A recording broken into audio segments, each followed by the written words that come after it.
té els seus voceros, té els seus mercenaris que surten a les tertúlies i que tal, ja porten molt temps dient-nos que la gestió privada és més eficient, que és més barata, totes aquestes mentides que es poden demostrar ràpidament que no és així. Penseu que quan un servei públic, quan una empresa privada li factura al sector públic, hi ha 3 capítols: el cost, el benefici empresarial i a sobre, a la suma de tot això, hi tens que afegir un 21% d'IVA. És a dir, que la gestió privada d'un servei ens encareix el servei amb un benefici empresarial d'un 10%, i quan més 10 més 21 ens encareix el servei un 31%. De manera que costa molt d'entendre que en ares de reduir el capítol 1 dels pressupostos de les administracions públiques, que són les despeses de personal, en ares de reduir això, el sector públic estigui disposat a pagar major cost que el que tindria si els serveis fossin internalitzats. Nosaltres, com a sindicat COS i des de la perspectiva de la classe treballadora, i també com a xarxa de cures des de la perspectiva de les usuàries, en aquest cas jo soc de... El que tenim que dir des de la perspectiva de la classe treballadora és que els serveis públics són un salari indirecte nostre, de la classe treballadora. Una part del nostre salari són impostos que van a parar a les diferents administracions. I aquests impostos són aquella part del nostre sou que va per generar serveis públics. Per tant, ho hem de defensar amb la mateixa contundència amb la que defensem el nostre sou i la nostra jornada de treball i les nostres condicions laborals. I això és la pedagogia que hem de fer. I li hem de dir a les companyes i companys que això és una part del nostre sou i que no ens la poden estafar. I com usuàries, que ens convertim les treballadores d'aquests serveis, hem d'exigir també que aquests impostos que formen part del salari nostre i per tant de la nostra explotació, aquests serveis han de ser serveis de qualitat, dignes. I servei vol dir servei. Quan un servei es posa en mans privades és un negoci i ja deixa de ser un servei. I no hi ha volta de fulla.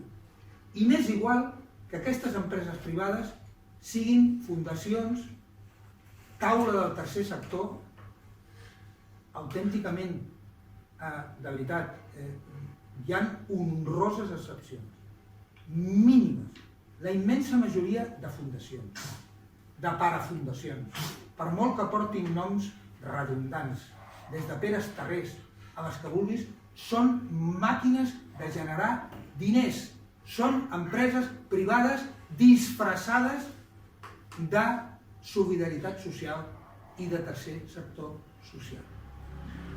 Fundacions són amics de la gent gran, que són gent que està fent alguna cosa a lo que no arriba i sí tindria que arribar al servei d'atenció domiciliària si fos un servei digne, que és aquelles persones que estan soles tindrien que ser ateses, i això no és una barbaritat, existeix a França. Dintre del servei d'atenció domiciliària, les persones grans que estan soles al món tenen una espècie de tutora, una persona pública, 100% pública, que l'acompanya al metge d'aquella persona, està pendent d'ella i dona el servei en nom de tot el poble, està donant-li servei a aquella companya que s'ha quedat sola i en aquest moment de debilitat de la seva vida té aquest servei. Això són els serveis. Una altra cosa que aprofito per dir, el voluntariat ha de ser residual. Residual. Voluntariat és que es perdi una criatura i que 300 veïnes la vagin a buscar. Però el que no pot ser és cronificar el voluntariat. I hi ha voluntariats molt subtils. Una persona que està sola en un hospital. Té que ser voluntari els que vagin a veure? No! Tindria que ser un servei públic. Ningú que està malalt, ningú que està vulnerable tindria el dret a no estar sol o sola aquella persona. què guanyem? O sigui, una altra pedagogia que li hem d'explicar a les companyes, i ho faig com a proposta. Què guanya el sector públic i què guanya el sector privat en les externalitzacions? Mireu, el sector públic posa un pressupost, es desentén del tema, així, ras i curt, passa del tema. Si algú li va queixar, li fica el mort a l'empresa privada, l'empresa li fica el mort al sector públic.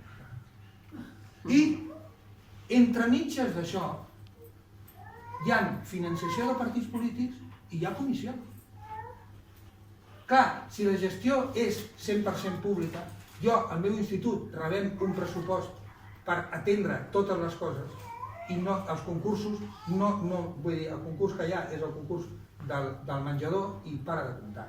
Vull dir, el resto és un pressupost i cada factura s'ha de justificar. I és més clar que l'aigua. I allí no corren diners com és a les externalitzacions. Les externalitzacions són una font de tràfic d'influències i després hi ha les famoses portes giratòries. Clar, quan dius portes giratòries penses en PP i PSOE, però no. El responsable dels serveis socials, del gerent dels serveis socials de Barcelona, senyor Fernández, va passar de ser gerent de Suara a gerent dels serveis socials de Barcelona. Ostres! Les portes giratòries existeixen en aquests pijoprogres, tenen portes giratòries. Curiós. És curiós. Sí, les portes giratòries no són giratòries. Llavors, s'ha dit aquí, les externalitzacions són pèrdua de sobirania. Quan anem a manifestacions i cridem les llibertàries i l'esquerra independentista crear poder popular és això. És controlar els serveis públics. És poder participar en la gestió, no control. El que hem d'aspirar és a participar en la gestió, en peu d'igualtat. Treballadores, administració i usuàries. I així, moltes vegades, 2-1 guanyaran les usuàries i les treballadores, i l'administració perdrà. Vot paritari. Tenim que anar a aquest camí, i això avui ens sembla, però el poder popular és això, és tenir, Diderot deia que la virtut d'un revolucionari o revolucionària és l'audàcia. Hem de ser audaços. Hem de ser audaços. O com deien al maig del 68, que jo era un criu, però més o menys ho vaig viure, siguem realistes, demanem l'impossible. Algunes coses que avui hem aconseguit, segur que li parles a algú de l'edat mitjana, l'existència de les vacances, i et diria que estàs boig. Que el senyor feudal et parli les vacances, això s'han lograt a base de lluita. Llavors, però aquesta construcció del poder popular a través de la gestió d'aquestes estructures que són els serveis públics, i crida molt l'atenció que una persona es pugui dir independentista i no defensi a cara de perro la sobirania popular, que són els serveis públics.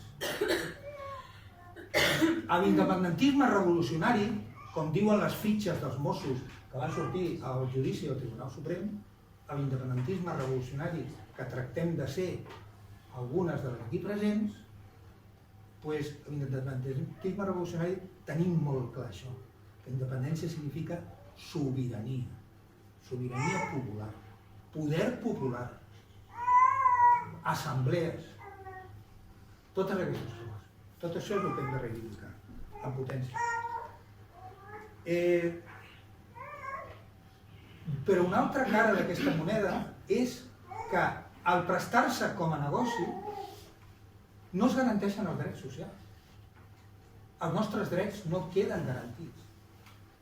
O sigui, a sobre que són més cars. A sobre que com usuàries patim els estralls d'això. Una pràctica molt habitual al servei d'atenció domiciliària és que si es posa malalta la persona que normalment va a donar l'assistència, aquell dia et queda sense assistència. Però la cobra, el SAT, a l'Ajuntament li cobra. Li cobra. Per tant, la treballadora cobra la baixa, l'Ajuntament paga i aquella hora, per tant van cessant hores.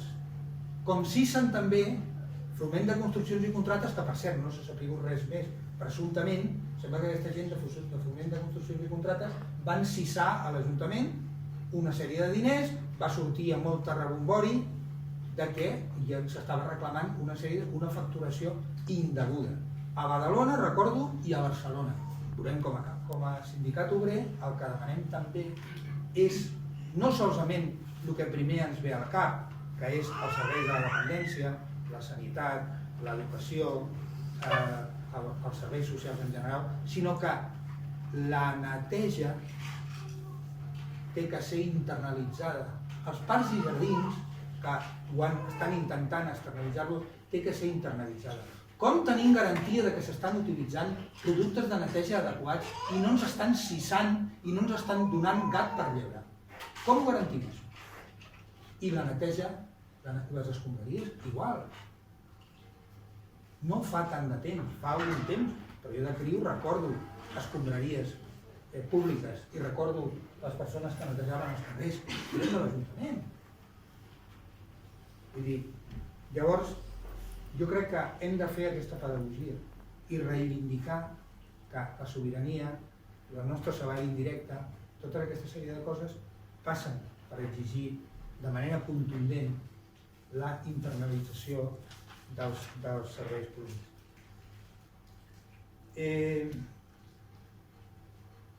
Jo crec que aquesta llei Aragonès, com aquí s'ha dit també, i tornant a fer propostes, jo crec que aquesta plataforma, de la qual formem part també xarxa de cures i cos, aquesta plataforma té que servir no només per aturar la llei Aragonès, que la tenim que aturar entre totes, sinó a partir d'aquí aprendre la lliçó i entre totes donar un cop de puny a la taula i lluitar per una llei que blindi serveis públics, per una llei que impedeixi que es vengui patrimoni públic, que s'impedeixi un cas com el de l'Ajuntament de Madrid, que vivendes socials es venguin a un fons buit. Que hi hagi lleis que garanteixin que el patrimoni públic no es toca. Aquestes són les coses per les que tenim que lluitar. Tenim que defensar el patrimoni públic. Vaig veure així d'esquitxada un hospital de València, no recordo el nom. Han quantificat l'estalvi des que s'ha internalitzat la gestió amb 2,5 milions d'euros. 2,5 milions d'euros d'estalvi. Això significa que poden posar més llits, que poden comprar material més modern, que poden donar un millor servei. És que són faves comptades.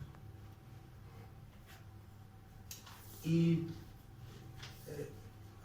acabo citant de manera textual l'última part d'aquesta directiva europea que es deia, la 2014/204. Diu: cap disposició de la present normativa obliga els estats membres a subcontractar o externalitzar la prestació de serveis que desitgi prestar ells mateixos. Punto i final. L'engany que ens han estat fent, tot el reformisme, dient que tenien les mans lligades per una directiva europea, per la llei Montoro i per tot, doncs aquí queda dit. I, finalment, una reflexió. Jo crec que les militants revolucionàries, si arribem als ajuntaments, hem d'estar disposades i arribem a tenir equip de govern, hem d'estar disposades a acabar inhabilitades per tal de tirar endavant lleis al servei de les classes populars.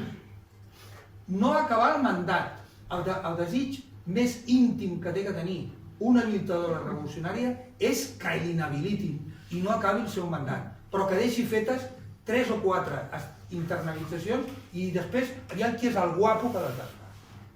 Aquest és el camí. Desobeir, confrontar i enfrontar-se. Per la via institucional de la negociació no es fa res.